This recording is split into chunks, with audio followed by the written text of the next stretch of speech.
অসমৰ আগশাৰীৰ চিকিৎসালয় জিএনআৰচিৰ 40তম প্ৰতিষ্ঠা দিৱস ৩৯ বছৰ এই চিকিৎসা প্ৰতিষ্ঠানখনে ৰোগীসকলক বিশেষভাৱে সেৱা প্ৰদান কৰি আহিছে। এই প্ৰতিষ্ঠা দিৱসত বিশিষ্ট অতিথি হিচাপে উপস্থিত থাকে স্বাস্থ্য সেৱাৰ সঞ্চালক ডক্টৰ উমেশ ফাংচু। অতিক্ৰম কৰি 40 বছৰ হৈ দিছে। সেই উপলক্ষে আজি আমি উদযাপন কৰিছিলো ফাউণ্ডেশ্যন ডেটো। এই ফাউণ্ডেশ্যন ডেট আমাৰ অসম চৰকাৰৰ চিকিৎসা শিক্ষা আৰু গৱেষণা বিভাগৰ আয়ুক্ত আৰু সচিব ডক্টৰ সিদ্ধাৰ্থ সিংহ সন্মানীয় অতিথি হিচাপে থাকে। লগতে আমাৰ ইয়াতে উপস্থিত থাকে জনপ্ৰিয় আমাৰ টিভি চেনেল DY 365ৰ শ্ৰী অদীপ ফুকন ছাৰ। আৰু এইখিনি আপোনাৰ এই উদ্দেশ্যে সংগতি ৰাখি আমি একচুৱেলি বহুত আমি উদযাপন দিৱস উপলক্ষে আমি বহুতো খেল ধেমালি আৰু এনেকুৱা অনুষ্ঠান আয়োজন কৰিছিলো। সেইবিলাকৰ আমি আজি বঁটা বিতৰণ এইবিলাকৰ সংগতি ৰাখিছো।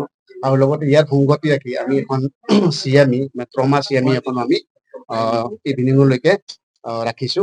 আৰু ইয়াত আমাৰ উপস্থিত থাকিব ছিংগাপুৰ জেনেৰেল হস্পিটেলৰ অৰ্থপেডিক্স ডক্টৰ জয়ছ কো, আৰু আমাৰ লগত উপস্থিত থাকিব ভূটানৰ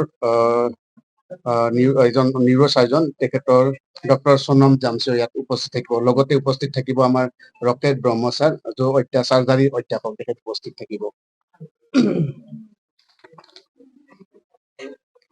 নমস্কাৰ।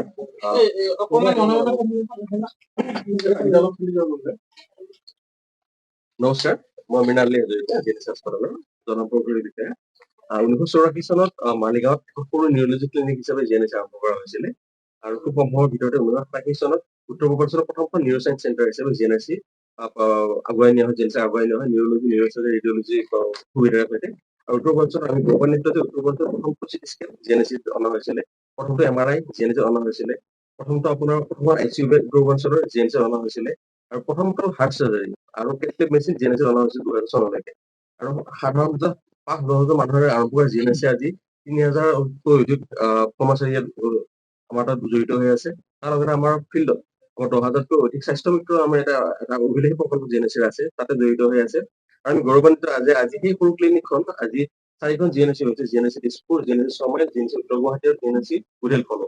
আৰু তাৰ লগতে আমি এইটো ক'বলৈ আমি খুব সুখী যে কলকাতাৰ বাৰাছাটত জিএনএছচি আৰু এখন আছে। ত 5খন জিএনএছচি আমি আজি ডেটত জিএনএছচিৰ আছে। আৰু এই যোৱা 39 বছৰ, আজি আমি 40 বছৰ গৈ দিলো, 40তম পৰিচয় দিব জিএনএছচি কৰাৰ। আৰু 39টা বছৰ আমি গৌৰৱান্বিত আমি শেষ সুন্দৰভাৱে আমি সমাপন কৰিছো। আমি লক্ষ লক্ষ মানুহক সহায় কৰিব পাৰিছো। আৰু আমি এই কথাটো ক'বলৈ আমি যথেষ্ট গৌৰৱান্বিত যে এতিয়াও উত্তৰ পূৰ্বাঞ্চলৰ মানুহে আমাক যথেষ্টখিনি মৰম কৰে, সহযোগ কৰে। তাৰ লগতে মিডিয়াৰ আমাক সহযোগ পাই আহিছো। আৰু সেইকাৰণে আমি আৰু নতুন নতুন প্ৰকল্প হাত লৈ আছো। আমি আমাৰ প্ৰেছ বিজ্ঞপ্তিত আমি অলৰেডি উল্লেখ কৰিছো। আৰু তাৰ লগতে আমি এনেকুৱা কিছুমান কাম কৰিবলৈ গৈ আছো অনাগত ভৱিষ্যতত, নেক্সট 2-3 বছৰত, যিখিনিয়ে উত্তৰ পূৰ্বাঞ্চলৰ মানুহক তেওঁলোকে বাহিৰলৈ নোযোৱাকৈও ইয়াতে যাতে তেওঁলোকে বিশ্ব মানদণ্ডৰ চিকিৎসা সেৱা পাব পাৰে, সেইটো আমি নিশ্চিত কৰিবলৈ চেষ্টা কৰিছো, যাতে বাহিৰলৈ নোযোৱাকৈ